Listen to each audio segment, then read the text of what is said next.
D'un moment sauvage où la police à Hollywood a déployé un nouvel outil pour arrêter ces voleurs de voitures, et une course-poursuite à grande vitesse en Estonie qui s'est terminée par la herse parfaite, à une poursuite haletante à travers le Brésil que certains appellent la meilleure de tous les temps, et bien plus encore. Voici quelques-unes des façons les plus folles dont la police a stoppé des suspects en fuite. Ce que vous êtes sur le point de voir n'était pas une course-poursuite de Hollywood mise en scène. C'était une véritable course-poursuite à travers les couloirs étroits d'Osasco, au Brésil. Et pour bien comprendre cette histoire, je vous invite à mettre un j'aime, à vous abonner et à partager cette vidéo à 10 personnes car ce qui arrive sur la chaîne est une pépite comme vous l'avez jamais vu avant. Certains l'ont saluée comme la meilleure séquence de course-poursuite policière de tous les temps. Tout a commencé un après-midi ordinaire, dans l'immense bouillonnement urbain de Sao Paulo. Les rues étaient saturées de véhicules, les klaxons formaient une sorte de rythme chaotique, et les passants se frayaient un chemin parmi les vendeurs ambulants et les mototaxis pressés. Rien ne laissait présager qu'en quelques secondes, cette routine urbaine allait être bouleversée par une scène digne d'un film d'action. Au milieu de cette agitation, un motocycliste et son passager avaient décidé de transformer la chaussée en terrain de jeu. La moto, une cylindrée vive et nerveuse, se hissait régulièrement sur sa roue arrière, coupant la respiration des personnes autour et attirant immédiatement l'attention. Les deux jeunes, casqués mais inconscients du danger, zigzaguaient entre les voitures comme s'ils participaient à une compétition clandestine.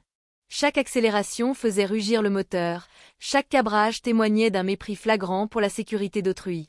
Très vite, leur comportement attire le regard d'une unité de la police motorisée. Un officier, expérimenté et parfaitement entraîné, s'approche en maintenant une distance tactique, prêt à intervenir au moindre écart supplémentaire. Son objectif est clair. Neutraliser la menace avant qu'un accident ne se produise. Mais au moment où il active ses gyrophares et actionne son avertisseur sonore pour signaler un arrêt, le motard en face de lui prend une décision qui va tout changer. Il refuse d'obtempérer.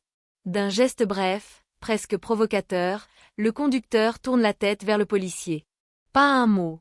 Puis, comme si la sensation de défi lui avait donné des ailes, il ouvre brutalement les gaz. La moto bondit en avant, laissant derrière elle un nuage d'air brûlant. C'est à cet instant précis que débute une course-poursuite qui va faire trembler toute une partie de la ville. Le policier enclenche immédiatement la poursuite. Les ruelles défilent. Les caméras embarquées captent chaque seconde avec une précision implacable. Les changements de vitesse, les freinages d'urgence, les cris des passants surpris, les véhicules qui s'écartent dans un chaos presque synchronisé. Pendant près de 6 minutes, la ville devient le théâtre d'un affrontement silencieux entre la loi et l'audace débridée d'un conducteur déterminé à fuir coûte que coûte. Le motocycliste, malgré son imprudence, possède un talent indéniable. Il maîtrise parfaitement son engin. À chaque carrefour, il anticipe les trajectoires. Il se faufile entre deux bus, évite de justesse un taxi qui freine brusquement pour laisser descendre un client, puis s'engage dans un virage presque à 45 degrés, sa moto frôlant le sol. Le passager derrière lui s'agrippe tant bien que mal, ballotté comme s'il n'était qu'un poids supplémentaire dans cette course irrationnelle. L'officier, quant à lui, reste imperturbable. Sa respiration est régulière, ses mains parfaitement stables malgré la vitesse. Ce n'est pas la première fois qu'il est confronté à une situation de ce genre. Sur son tableau de bord, les signaux lumineux scintillent, reflétant la gravité de l'opération. Il sait que chaque seconde compte. Une erreur, même infime, pourrait coûter la vie à un piéton, à un automobiliste ou à lui-même. Mais il tient la distance, avec une maîtrise remarquable. Chaque fois que le fugitif semble prendre l'avantage, l'officier réduit l'écart. Il lit les mouvements du motard comme un livre ouvert, accélération, hésitation, tentative de diversion. Rien ne le surprend réellement. La tension monte d'un cran lorsque le conducteur rebelle décide d'abandonner les grands axes au profit des artères plus étroites, ces petites rues où la moindre mauvaise manœuvre peut se transformer en impasse mortelle. Il s'engage alors dans un réseau de ruelles à sens unique, bordé de maisons serrées les unes contre les autres, où les câbles électriques tissent une sorte de toile au-dessus des têtes. Là, chaque mètre parcouru devient un pari risqué. Dans ces zones compactes, la circulation est imprévisible. Des enfants jouent parfois au football en plein milieu, des vendeurs déplacent leurs stands improvisés, des scooteristes livrent de la nourriture à toute vitesse. La marge d'erreur se réduit drastiquement. Pourtant, le motard garde le même rythme effréné, comme s'il ne percevait plus le danger. À un moment donné, la course atteint un niveau critique. Le fugitif frôle une famille traversant la rue, déclenchant des cris de panique. L'officier le voit. Il serre les dents et maintient la poursuite, conscient que s'arrêter maintenant reviendrait à laisser un danger en liberté dans un quartier densément peuplé. La décision est lourde mais nécessaire. Les secondes s'étirent comme des minutes. Le moteur de la moto policière rugit dans les corridors étroits des rues. L'écho amplifie tout, donnant à la scène un caractère presque irréel.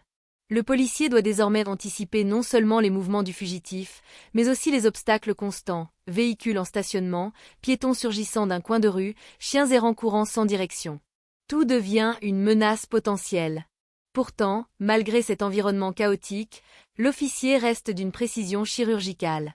Chaque coup d'accélérateur, chaque virage, chaque freinage est calculé au millimètre. Il ne lâche pas. La distance entre les deux motos diminue progressivement, signe que le fugitif commence à perdre en lucidité ou simplement en endurance. Le conducteur, pressé par la montée de stress, commet sa première vraie erreur.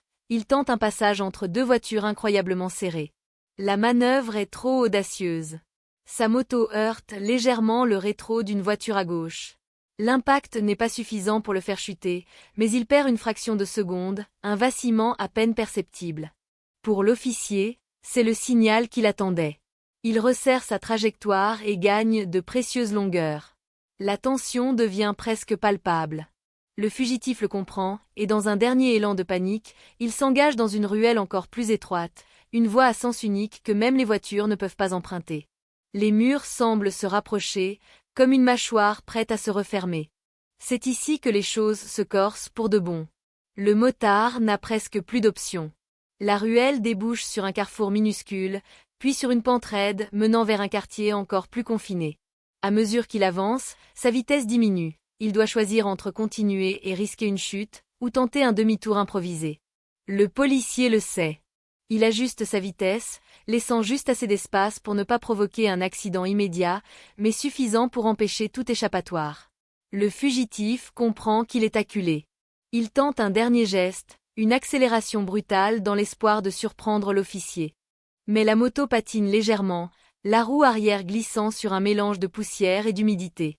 Cette fraction d'erreur lui est fatale. Il perd le contrôle, la moto dérape, heurte un trottoir et finit par s'incliner dangereusement sur le côté. Le passager roule au sol, paniqué, tandis que le conducteur tente de se relever malgré la confusion. L'officier intervient immédiatement. Il coupe son moteur d'un geste ferme, descend de sa moto et maîtrise la situation avec professionnalisme.